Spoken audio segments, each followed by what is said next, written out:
wabarakatuh. Waalaikumsalam warahmatullahi wabarakatuh. Pertama-tama yang saya hormati Ibu Dini, dosen pengampu materi MSDM. Perkenalkan, nama saya Bagas Dermawan sebagai moderator kelompok 7. Di sini ada kawan-kawan saya, silakan. Perkenalkan, nama saya Mawada Latifah. Saya Ruzika. Baik, langsung saja kita masuk ke materi.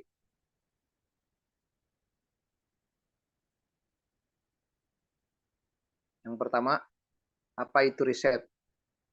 Menurut Dr. Suharsimi Arikunto, seorang ahli metodologi penelitian, riset adalah kegiatan untuk mencari jawaban atau solusi terhadap masalah yang dihadapi melalui pengumpulan data dan informasi yang relevan. Tujuannya adalah mencari kebenaran dan meningkatkan pemahaman dalam suatu bidang.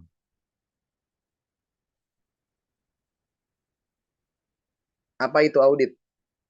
Audit adalah pemeriksaan pembukuan hingga pemeriksaan fisik untuk memastikan suatu departemen dalam organisasi atau perusahaan sudah mengikuti sistem pencatatan yang terdokumentasi. Audit juga berfungsi untuk memastikan bahwa sistem pembukuan dan tata kelola perusahaan terhindar dari kesalahan penyajian atau penipuan.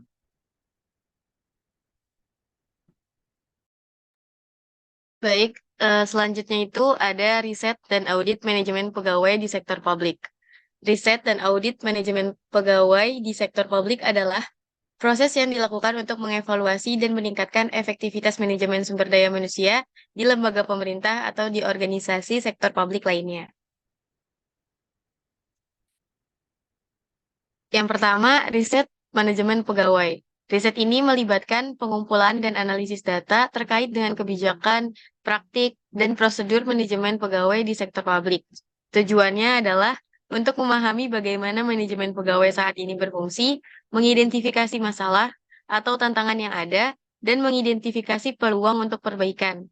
Riset ini dapat melibatkan survei, wawancara, dan analisis data statistik. Yang kedua, audit manajemen pegawai. Audit ini bertujuan untuk mengevaluasi kepatuhan terhadap kebijakan dan prosedur manajemen pegawai yang telah ditetapkan. Audit ini melibatkan pemeriksaan terhadap dokumen, catatan, dan proses yang terkait dengan manajemen pegawai, seperti rekrutmen, penilaian kinerja, pengembangan karyawan, dan pengelolaan kinerja. Tujuannya adalah untuk memastikan bahwa kebijakan dan prosedur yang ditetapkan diikuti dengan benar dan efektif. Yang ketiga, manfaat riset dan audit.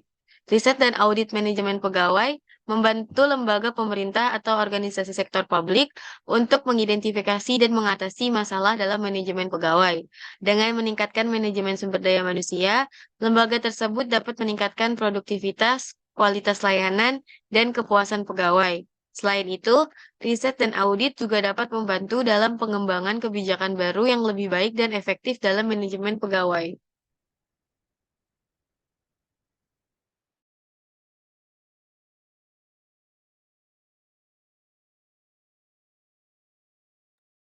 Ya, jadi di sini ada beberapa poin penting yang berpotensi untuk dibahas dalam analisis studi kasus ini. Jadi di sini yang pertama itu ada perumusan riset. Jadi perumusan riset ini penting buat menentukan tujuan dari riset dan audit manajemen pegawai. Jadi hal ini dapat meliputi evaluasi terhadap kebijakan-kebijakan yang ada, identifikasi tantangan dalam manajemen pegawai di sektor publik, dan penelusuran praktik terbaik di berbagai lembaga pemerintah. Perumusan riset juga harus mempertimbangkan aspek etika dan keadilan dalam manajemen pegawai. Yang kedua yaitu metode riset. Jadi pemilihan metode riset ini yang tepat menjadi faktor kunci dalam menghasilkan temuan yang akurat dan relevan. Pendekatan kualitatif, kuantitatif, atau gabungan keduanya bisa digunakan tergantung pada kompleksitas topik dan data yang tersedia. Selain itu, pemilihan sampel yang representatif dan penentuan indikator kinerja yang relevan juga menjadi bagian penting dari metode riset. Yang ketiga yaitu pengelolaan sumber daya manusia. Audit manajemen pegawai juga dapat diarahkan untuk mengevaluasi efektivitas kebijakan dan prosedur dalam pengelolaan sumber daya manusia di sektor publik. Di sini dapat mencakup analisis terhadap sistem rekrutmen, pengembangan karyawan, kesejahteraan pegawai, manajemen kinerja, dan proses pemberhentian pegawai. Lalu yang keempat itu tantangan kompleks.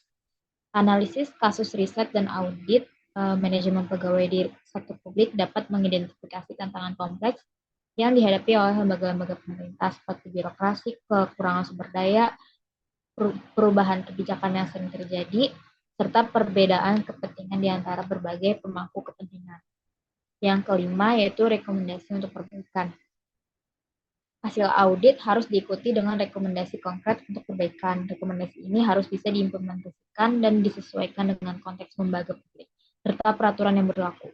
Penting juga untuk mempertimbangkan dampak sosial, politik, dan ekonomi dari rekomendasi tersebut. Dan yang terakhir yaitu evaluasi dampak. Jadi setelah implementasi rekomendasi, jadi penting buat melakukan evaluasi dampak.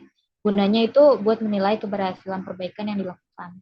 Hal ini mungkin lembaga pemerintah untuk terus meningkatkan praktik manajemen pegawai berdasarkan pembelajaran dari masa lalu. Jadi melalui analisis kasus riset dan audit manajemen pegawai di sektor publik ini, kita dapat lebih memahami hambatan-hambatan yang dihadapi serta memperoleh wawasan mengenai solusi-solusi yang efektif dalam manajemen sumber daya manusia di sektor publik. Dengan demikian, lembaga-lembaga pemerintah dapat terus meningkatkan kinerja mereka dalam hal manajemen pegawai yang pada akhirnya akan memberikan dampak positif pada pelayanan publik dan efisiensi birokrasi.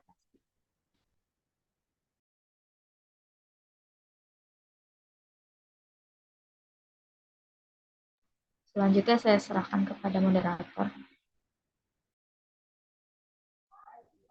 Baik, di sini ada kesimpulannya adalah yang pertama, riset dan audit dapat memberikan pemahaman mendalam mengenai kinerja dan efektivitas manajemen pegawai di lembaga publik. Ini penting untuk memahami kekuatan dan kelemahan yang ada, serta mengevaluasi apakah kebijakan dan praktik yang diterapkan telah sesuai dengan kebutuhan lembaga. Kedua, riset dan audit memberikan dasar untuk menyusun rekomendasi yang berdasarkan bukti dan data.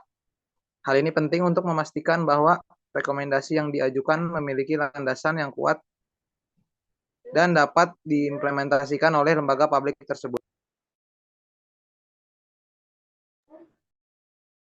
Ketiga, hasil riset dan audit memberikan informasi yang dapat menjadi dasar perbaikan dan pengembangan kebijakan serta praktik manajemen pegawai di lembaga publik. Dengan pemahaman yang lebih baik mengenai faktor-faktor yang mempengaruhi kinerja, lembaga dapat menyesuaikan kebijakan dan praktik mereka untuk mencapai hasil yang lebih baik. Yang keempat, riset dan audit dapat membantu lembaga publik untuk memperbaiki transparansi, akuntabilitas, dan efisien dalam manajemen pegawai.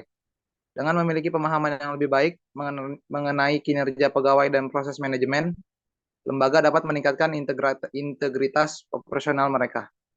Yang kelima, riset dan audit adalah bagian penting dari proses perbaikan berkelanjutan. Dengan melakukan evaluasi secara teratur, lembaga publik dapat memastikan bahwa mereka terus beradaptasi dengan perubahan yang terjadi dan terus meningkatkan kinerja mereka. Baik, mungkin telah selesai penyampaian materi dari kelompok kami. Kurang lebihnya mohon maaf. Assalamualaikum warahmatullahi wabarakatuh. Waalaikumsalam warahmatullahi wabarakatuh. Waalaikumsalam warahmatullahi wabarakatuh.